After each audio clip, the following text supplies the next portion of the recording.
नमस्कार, आप देख रहे हैं जस्ट इंडिया। मैं हूं आपके साथ काजल ठाकुर। खबरों की शुरुआत करेंगे, उससे पहले हेडलाइंस के प्रायोजक हैं micron lights counts on us, group of industries, Asian colour coated स्पात limited, Oscar super speciality hospital and trauma centre, रंश किया showroom in Rohtak and Bahadurgarh. Showroom पर आइए, टेस्ट ड्राइव ले और गाड़ी बुक कराइए। देश भर में 81,970 पहुंचा कोरोना संक्रमितों का आंकड़ा। 24 घंटे में 100 लोग गंवा चुके जान। यूपी में 3,911 लोग कोरोना संक्रमित। बहराइच में 11 नए मामले। आज वित्त मंत्री निर्मला सीतारमण करेंगी आर्थिक पैकेज के तीसरे चरण का ऐलान। किसानों और हॉस्पिटैलिटी इंडस्ट्री को राहत की उम्मीद।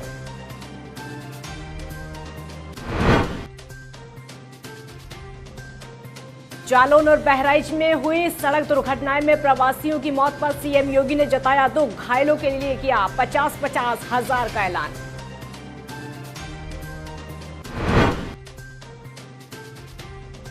और कानपुर देहात में नेशनल हाईवे पर देखा तेज रफ्तार का कहर। डीसीएम और ट्रैक्टर की हुई जोरदार टक्कर। ट्रैक्टर सवार 2 की मौत, 3 घायल।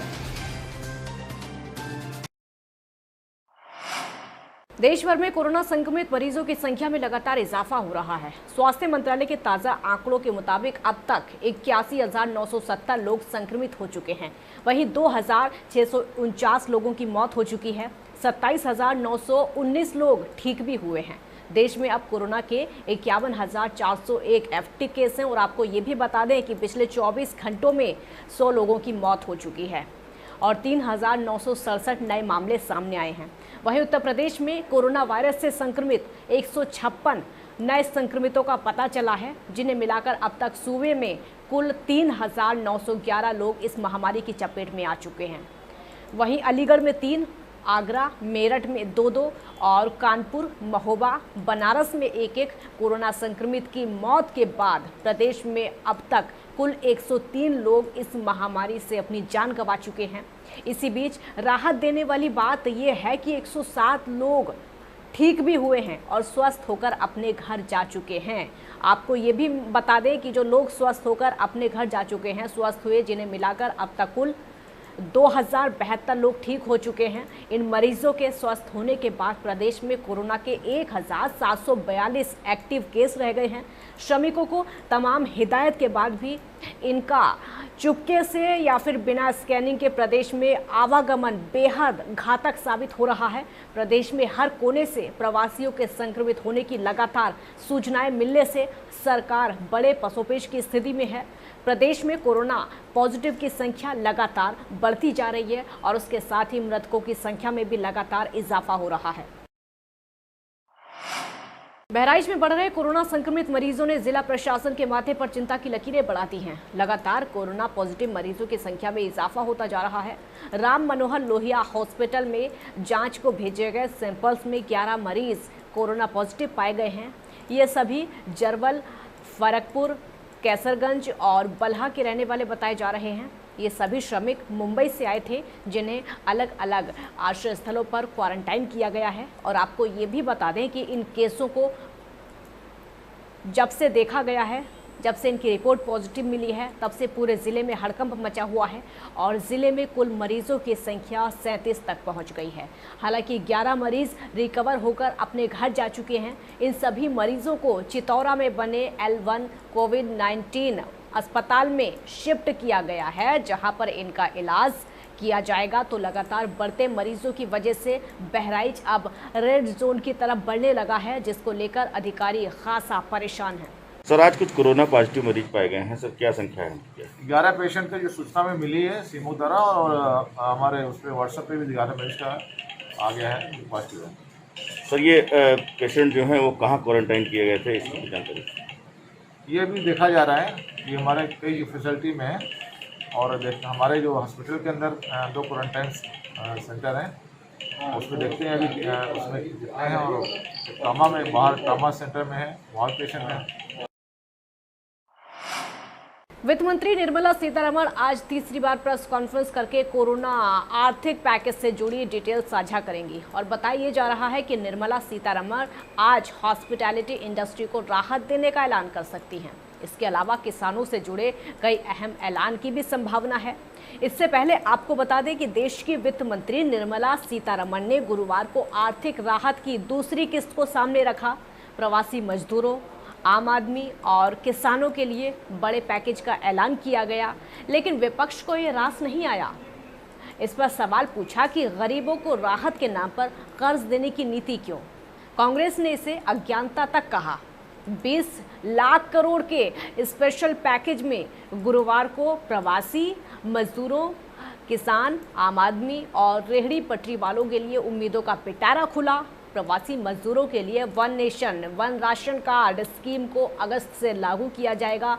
किसानों के लिए 25 लाख नए किसान क्रेडिट कार्ड जारी होंगे। वहीं 8 करोड़ मजदूरों के लिए फ्री राशन की सुविधा की जाएगी। तो किसानों के लिए भी कर्ज पर ब्याज में छूट 31 मई तक बढ़ाई गई है। तो प्रवासी मजदूरों के लिए शहरों में शेल्टर होम की व्यवस्था और दिहाड़ी मजदूरों को बढ़ाकर 202 रुपये कर दिया गया है। तो छोटे किसानों के लिए 30,000 करोड़ का अतिरिक्त फंड जारी किया जाएगा। सरकार के आर्थिक पैकेज की दूसरी किश्त में आम आदमी और रेहड़ी पटरी वालों के लिए काफ़ी ख्याल रखा गया है और अब देखना होगा कि आज वित्त मंत्री क्या कुछ ऐलान करेंगे। कोरोना वायरस संक्रमण में लॉकडाउन के बाद भी प्रवासी श्रमिकों का पैदल और अन्य साधनों से अपने घरों की ओर जाने का जो सिलसिला है, जो कारण है, वो बंद नहीं हो रहा है और इसी कारण की वजह से दुर्घटना में मृतकों की संख्या लगातार बढ़ती जा रही है। उत्तर प्रदेश में मुजफ्फरनगर के बाद अब जालौन में और बहराइच की सड़क दुर्घटनाओं में प्रवासी श्रमिकों की मौत पर सीएम योगी बेहद दुखी हैं। सीएम ने दुख जताते हुए दोनों जिलों के शीर्ष अधिकारियों से पीड़ितों की शीर्ष मदद करने का निर्देश दिया है। इसके साथ ही मृतक के परिवार के लोगों और घायलों को आर्थिक सहायता भी प्रदान की गई है। मुख्यमंत्री योगी ने जालौन के 8 थाना क्षेत्र में हुई इस सड़क दुर्घटना में प्रवासी श्रमिकों की मौत पर गहरा शोक व्यक्त किया है। उन्होंने कहा है कि जिस तरीके से परिजन परेशान हैं, उनके साथ हमारी संवेदना है, हर तरह की मदद उनको दी जाएगी। मुख्यमंत्री ने वहां जिला प्रशासन के अधिकारियों को तत्काल मौके पर पहुंचकर पीड़ितों को हर संभव राहत प्रदान करने और सभी घायलों का समुचित उपचार करने के निर्देश दिए हैं। तो मुख्यमंत्री ने मृतकों के आश्रितों को 2 लाख और गंभीर रूप से घायलों को 50-50 हजार रुपए की आर्थिक सहायता प्रदान करने के भी निर्देश दिए हैं।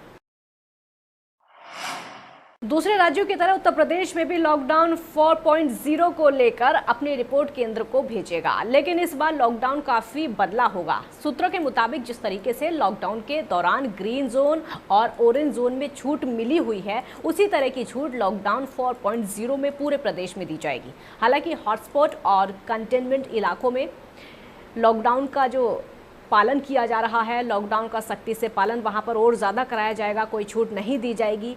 अभी रेड जोन को छोड़कर ऑरेंज और ग्रीन जोन में सभी आर्थिक गतिविधियों की छूट मिली हुई है। ज़्यादातर दुकानें खुली हुई हैं और बिजनेस सोशल डिस्टेंसिंग के साथ चल रहे हैं। लॉकडाउन 4.0 में पूरे प्रदेश के लिए ऐसा नियम लागू हो सकता है। सरकार की तरफ से जो तैयारी है उसके मुताबिक लॉकडाउन 4.0 के दौरान हॉटस्पॉट और कंटेनमेंट इलाकों को छोड़कर बाकी सभी इलाकों में कारखाने और फैक्ट्रियों को चलाने की इजाज़त मिल सकती है।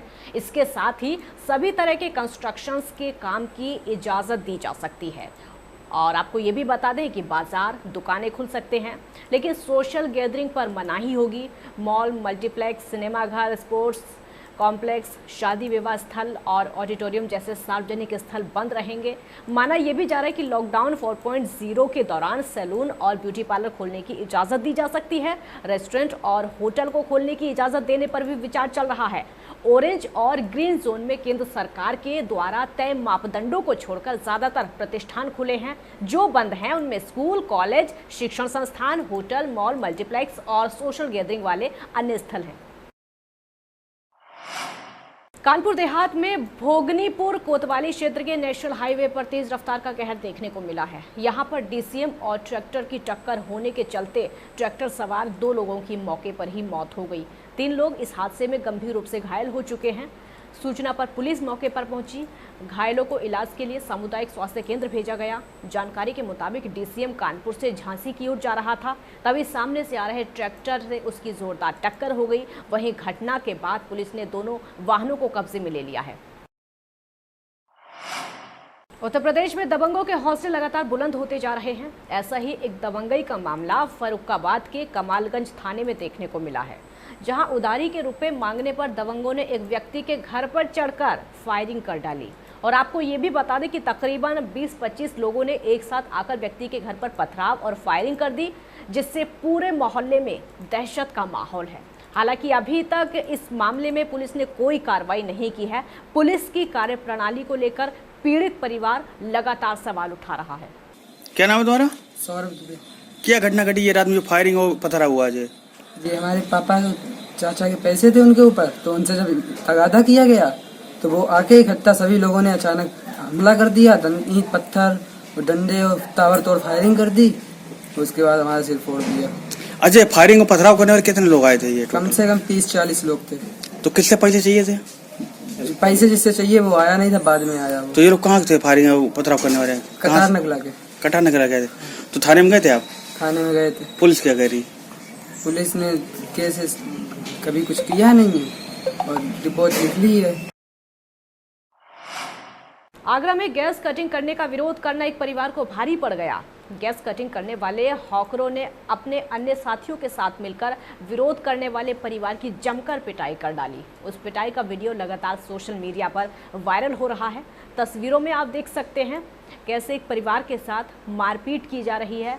मौके पर ही किसी ने घटना का वीडियो बनाया और अब ये वीडियो सोशल मीडिया पर खूब वायरल हो रहा है। खबरों में फिलहाल इतना ही। देखते रहिए जस्ट इंडिया। नमस्कार।